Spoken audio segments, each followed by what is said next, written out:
That concludes general questions, but before we come to questions to the First Minister, I am sure members will wish to join me in welcoming to the gallery the High Commissioner of Tanzania, His Excellency Peter Kalage.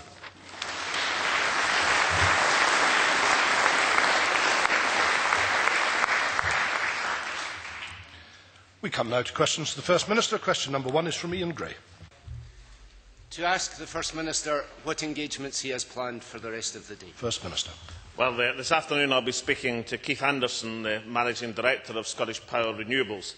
As the Chamber may know, this morning we have given the green light as a government to the world's largest tidal project array in the Sound of Islay, a 10-megawatt capacity project, 4 times the installed capacity around the world at the present moment. And I know that everyone will welcome the energy technology where Scotland leads the world. Gray. Yes, Presiding Officer, that is a great project. It was a great project when the First Minister first announced it in Oslo in August. And that's the great thing about Alex Salmond's renewable announcements. They are, in fact, endlessly renewable. Yesterday, in response to new unemployment figures, the First Minister boasted that his policies are, quote, paying off handsomely. Does it not worry him that there are 218,000 Scots out of work, 2,000 more than 1 month ago? They were not paid off handsomely, they were just paid off. And youth unemployment has increased for the 3rd month in a row.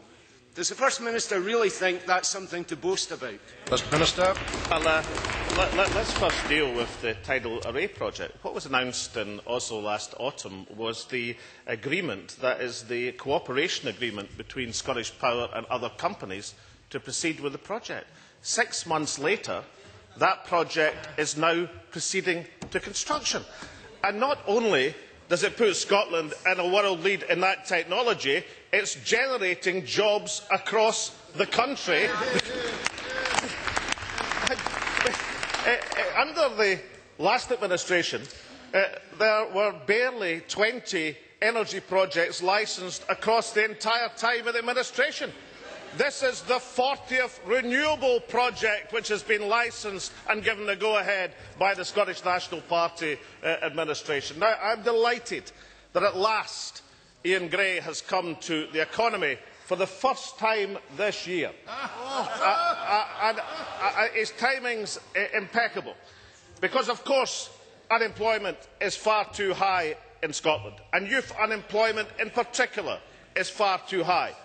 But most people, given that Scotland is now unique across these islands, most people would welcome the fact that we now have the 8th month running of rising employment in Scotland and the 4th month running of falling unemployment in Scotland. Now, against the cutbacks from the Westminster Tory Liberal government, that does seem to me an achievement which should be noted and should be marked of a joint celebration by the Chamber and a determination to do more to tackle, in particular, the scourge of youth unemployment. Ian Gray. There are 218,000 Scots out of work, 2,000 more than a month ago. Frankly, I think they expect more than a rousing chorus of "Look on the bright side of life" from the First Minister.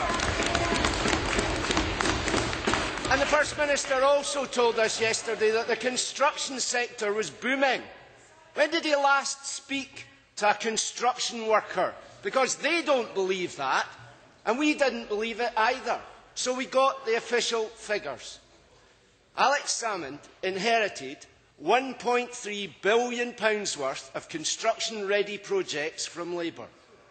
When he leaves government, he will leave projects worth £135 million. One-tenth of the work. That's... Order. Come on, let's hear the question. That's the salmon slump. Tens of thousands of construction jobs gone right there.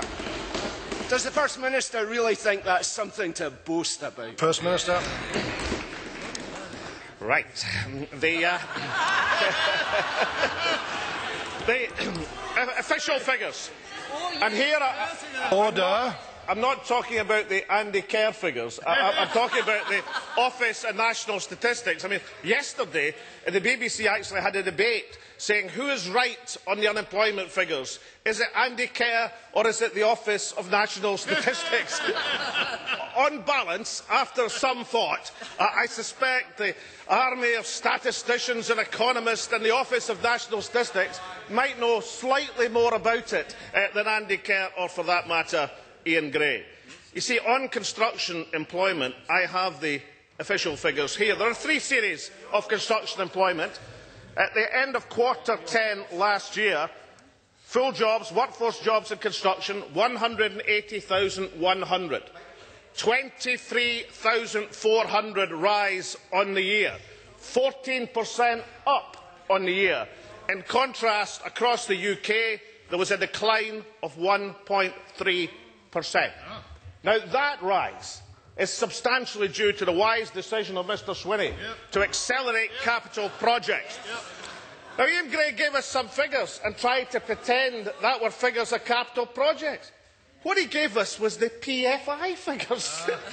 The actual capital expenditure over the last 4 years by this government has been £14 billion, which compares with £9 billion under the last Labour and Liberal administration. You see, the private finance initiative is not the whole of capital projects in Scotland. It's only that bit of it which costs the public purse an arm and a leg and which we'll be paying for forever. Order. Order. Order. Can I just say this set of questions is taking too long. I need shorter questions and shorter answers, please. Ian Gray.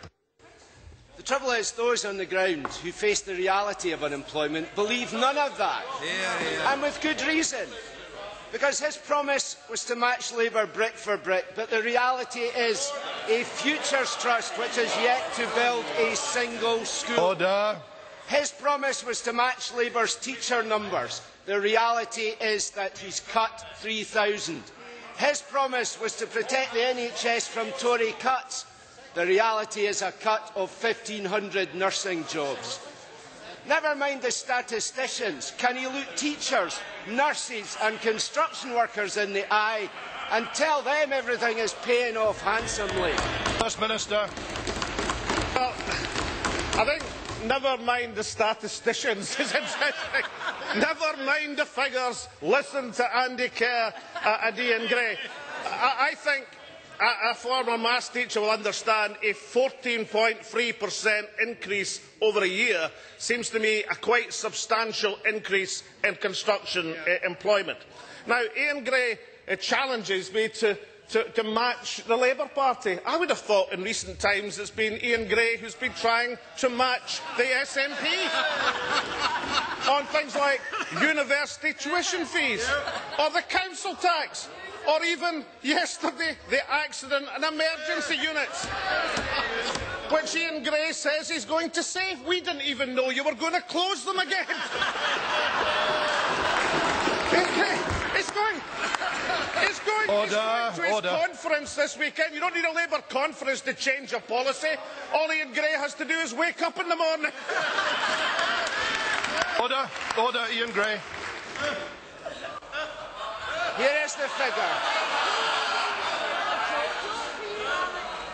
Look, I'm happy to talk about U-turns. This is the man.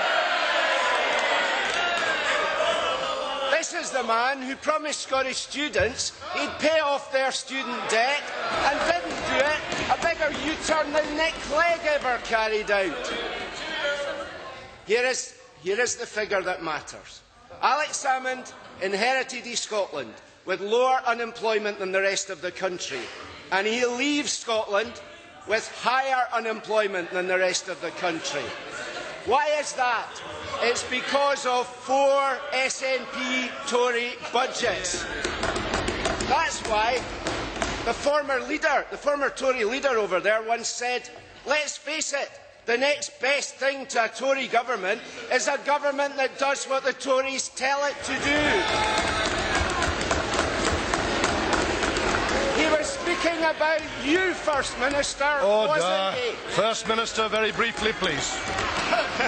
I think somewhere in terms of the economic reversals that have been undoubtedly suffered over the last few years, that there might be some accountability for Gordon Brown and the Labour government. I'm fascinated with this idea that the beloved PFI projects collapsed in Scotland. I've just come across the figures for England under Labour.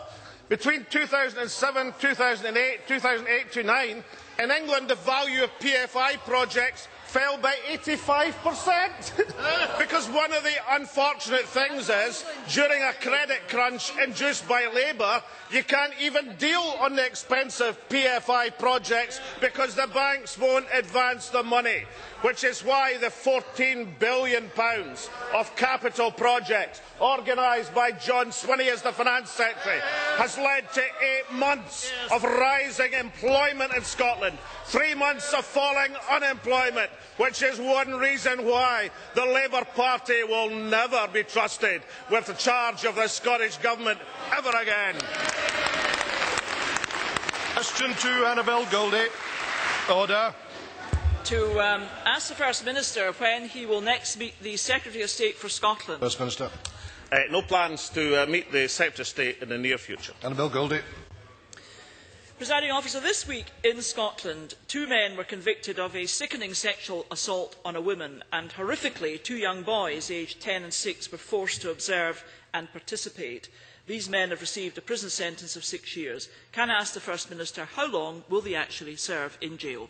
First Minister. Well, as Annabel Goldie well knows, that's a matter for the courts and the other authorities. In this country, the termination is not made by politicians, and I hope that won't be the case in any administration. The separation between the justice system and the political process, I think, is the implementation of the justice system and political process is highly important in any society. Can I just say that I hope we jointly welcome as a Parliament the fulfilment of our responsibilities. And our responsibilities have been to set a legislative framework, which Annabel Goldie will remember last autumn, significantly strengthened, both in terms of the range of penalties, but also the ability to prosecute a range of sexual and other offences. That is the responsibility of the Parliament, and that's a responsibility that's being discharged. Annabel Goldie. Presiding Officer, what is astonishing and also deeply troubling is the First Minister's ignorance on an issue so serious. Let me tell him the answer to my question, because answer there is. These men might get out after 3 years, but will definitely get out after 4. Now, in the First Minister's manifesto for 2007, which I have here, he actually promised to end automatic early release. Presiding Officer, in the 12 years in this Parliament that the Conservatives have been here, we've repeatedly tried to end automatic early release, on every occasion voted down by the SNP, by Labour and by the Liberal Democrats. So I'm not going to take any lectures from the First Minister on protecting victims. The public is sick and tired of political parties doing cartwheels and U-turns on pledges and commitments. So will the First Minister explain why he broke his 2007 manifesto commitment and why he has nothing meaningful to say on this serious issue? First Minister. You know, I think Annabel Goldie, and this is not a lecture, just a gentle chiding, in terms of automatic early release, which he condemned the other 3 parties, might have mentioned to the Chamber it was a Conservative government who introduced automatic early release in Scotland. The sentence structure in Scotland has substantially improved, as has victim support, as has the consultation with victims on future sentences. But the biggest statistic in criminal justice that I hope Annabel Goldie and I can agree about is that we have a 32-year low in recorded crime in Scotland. I believe that is due to the 1,000 additional police that this government, supported by others in the Chamber, have put into the streets and communities of Scotland. Paul Mike Rumbles. The Ballater Business Association invited the First Minister to meet them on Deeside. They face some of the biggest rate rises in Scotland under his government. They waited for a month for a reply from the First Minister, and his spokesman told the Press and Journal just 6 days ago that he hadn't ruled out a visit. But yesterday, the First Minister changed his mind and refused to meet them. What is he worried about? First Minister. Well, I answered both questions together, Presiding Officer. I have no plans to meet in the near future the Secretary of State. In terms of the Ballater Business Association, can I point out that Jim Mather, the Enterprise Minister, has indeed met the Ballater Business Association, and as he met the Ballater Business Association, he was able to tell them that the range of help for businesses in Scotland is unrivalled and unprecedented, chief among which, in my view, is the small business bonus, which has benefited 80,000 small businesses across Scotland, who either have been totally removed from the rates burden or have had it substantially reduced. I believe that was the right policy. I believe that the Liberal Democrats were wrong to vote against that policy, and we shall maintain the small business bonus throughout the next term of this Parliament as the Government. Mike Rumbles. Yeah, I was at the meeting when he sent the Enterprise Minister to Ballater last September, and that proved to be a complete and unmitigated disaster. Ballater businesses faced increases in business rates between 80 and 140%. And his government did nothing to protect them. 16 businesses used to pay £27,000 and now they pay £87,000. Thousands of individual businesses across Scotland face the same problem and the government has ignored them. Jim Mather told that meeting that businesses should appeal, but we had Grampian's independent assessor at the meeting who said there was no point. Bryn Waite from the Business Association owns a small bookshop in Ballater. His rates bill went up by £5,000 last year. He is angry that the First Minister is so dismissive and has not answered their questions. Will the First Minister, even now, change his mind again and agree to meet seriously threatened businesses in Ballater? Can I point out, I'm rather puzzled by Mr Rumble's description of the meeting, because Mr Mather received a letter from the Ballater Business Association thanking him for the constructive nature of the meeting. So I hesitate to say that anything untoward that might have happened at the meeting may have had some connection with Mr Rumble's presence at the meeting. But Mr Rumbles will have to understand this, that there are 80,000 businesses across Scotland who are delighted that this government, supported by others in this chamber, pushed through the small business bonus, giving unprecedented support across the country to small businesses. And none of these people, I believe, will understand, because he never talks about it, why Mike Rumbles led his troops into a voting division against the small business bonus. Voted against, well, I'm told you've not done it this year. No, indeed. You did it when the small business bonus came before this Parliament. Well, what we're hearing from the Liberal Democrats is that all of the votes against the small business bonus and everything else this government have done have to be swept aside, because this year, in the budget debate, they finally came to their senses and supported this government, which is why Tavish Scott complimented this government in his Holyrood interview and said what a fine job we were doing. Sarah Boyack. First Minister, last Wednesday Alec Neil MSP gave a one-off payment of £700,000 to Edinburgh Council to plug the gap in the city's employability services. At the Blindcraft demonstration on Thursday, the same minister pledged to do all he could to save Blindcraft and suggested the money could be used for Blindcraft workers. But this week, Blindcraft staff were told that the factory will be closed at the end of this month. Will the First Minister step in at the 11th hour and save Blindcraft as he did with Glencraft in Aberdeen? First Minister. Well, I'm sure the member was pleased with the result in Glencraft in Aberdeen. I think that was an excellent agreement between the Council, the Government and the private sector. As the Housing Minister said to the lobby, that we would be extremely pleased to facilitate and do everything we can to help these workers in their position at the present moment. We can't assume responsibility for Edinburgh Council. We cannot do that. We regret that the proposal that was put forward did not come to fruition. So the Housing Minister will continue to be receptive to any concepts. And before the Labour Party, I remember the issue in debate on Glencraft. I remember Labour Party members acting as they are at the present moment.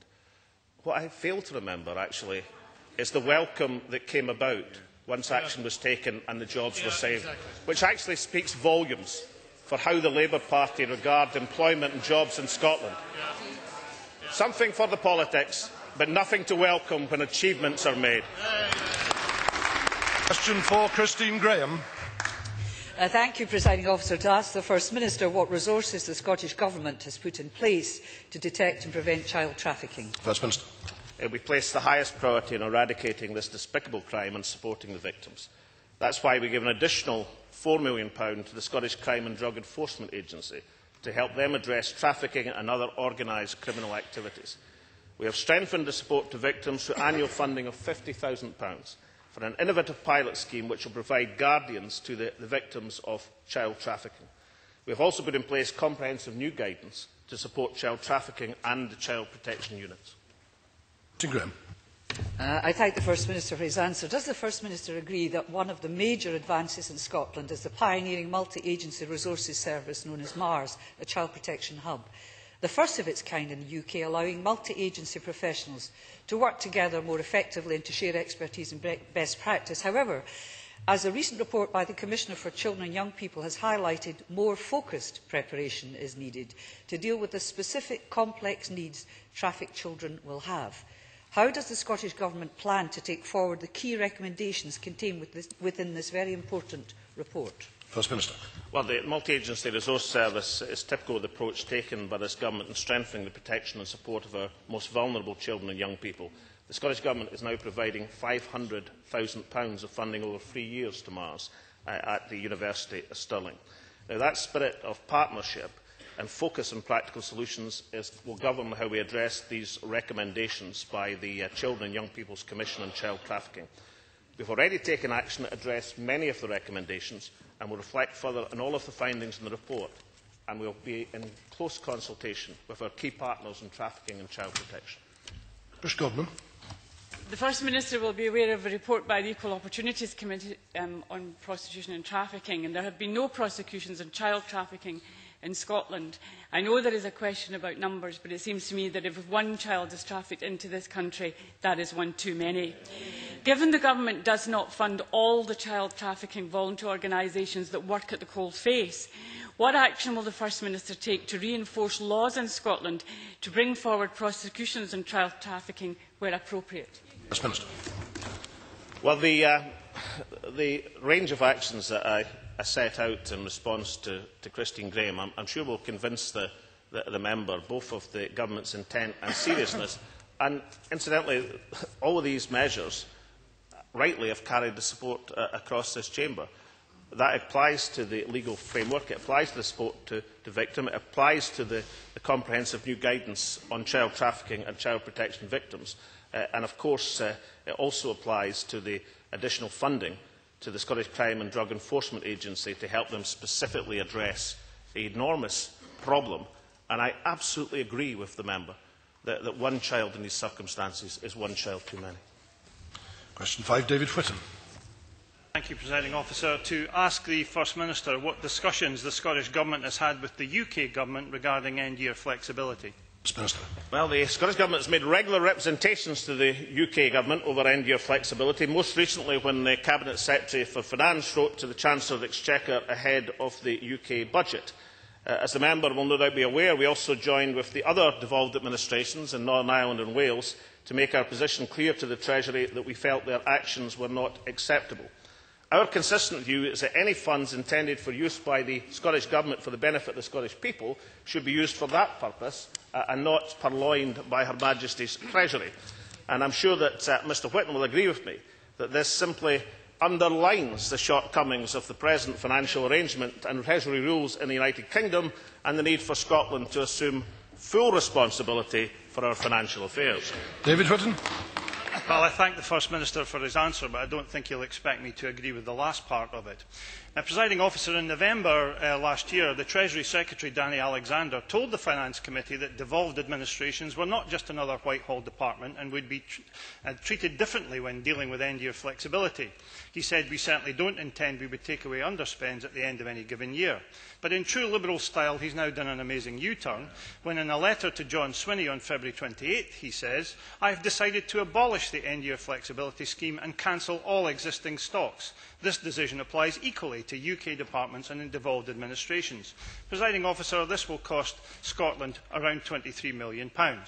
So will the First Minister join me in condemning this flagrant act of grand larceny, and can he inform the Chamber what the Scottish Government is going to do to prevent that £23 million from simply disappearing into Treasury coffers? First Minister. Well, exactly, if you refer back to the first question, it's exactly because we don't have the power to prevent it that we want the financial powers so as we're not beholding in any sense to Her Majesty's Treasury. And I hope Dave Whitton can make the connection between the thing he condemns and the thing he refuses to support. Now, at the joint ministerial meeting with the devolved administrations, this was a major topic of conversation.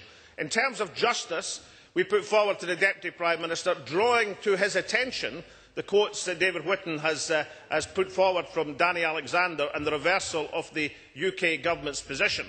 I quite agree that the Chief Secretary of the Treasury has a lot of explaining to do in terms of reconciling these quotations. But despite the fact that we were arguing as strongly and supporting in our joint declaration our devolved administrations, one, I suppose, small consolation is that Northern Ireland and Wales, their penalties are much, much greater, which is why we were giving them such vigorous support. Incidentally, if we had followed and Mr Swinney had paid attention to Andy Kerr and left the EYF balances unused in the Scottish account, then this government and this people wouldn't have lost £23 million. We would have lost £1,500 million by Her Majesty's Treasury. Question 6, Liam MacArthur. Scottish Government's position is on how it has engaged with the Scottish Fuel Poverty Forum on energy policy since the forum was re-established. First Minister. The Scottish Fuel Poverty Forum was re-established by this administration to provide advice to ministers on how to tackle fuel poverty and to meet the 2016 commitment. I want to thank the Reverend Graham Blunt for his work as chair of the forum. Officials meet regularly with the forum. Its advice is informed by the energy assistance package and its development, such as extending helps to families, to the terminally ill and people with severe disability. Under this administration, we have delivered heating measures, complete systems and boilers to over 48,000 households. We announced a further £12.5 million of funding last week that local councils will now use to help a further 200,000 households to make their homes warmer through improved insulation. Liam MacArthur. In 2008, Parliament supported my motion calling for the re-establishment of the Independent Forum. The Government, as the First Minister set out, was right to act on this, and Graham Blount's appointment as the Forum's first chair was an excellent one. However, the Forum, in order to be effective, trust and sharing of information is vital. Reverend Blount, in his resignation letter to the Minister on 10th March, made it clear that neither the Forum nor I, as its independent chair, enjoy enough of your confidence to fulfil our agreed terms of reference. Can the First Minister explain why the Forum was kept in the dark at its meeting on 3rd March about imminent budget and other changes affecting the energy assistance package? Does he find it acceptable that the Forum has consistently been denied information that would allow it to assess and evaluate the effectiveness of the money being spent on various fuel poverty schemes? And does he recognise the anger that his government's treatment of the Forum and its outgoing chair has generated amongst those involved in the fight against fuel poverty in this country, and the potential damage this could do to the success of that fight? First Minister. Well, Liam MacArthur is wrong on a number of fronts. The reason for if we read Reverend Graham Blount's letter, it is quite clear that he doubts the effectiveness of the schemes in terms of the £12.5 million for local councils. Can I just point out that that is a successor to the £10 million Universal Home Insulation Scheme, which was launched last year and voted on by this Parliament.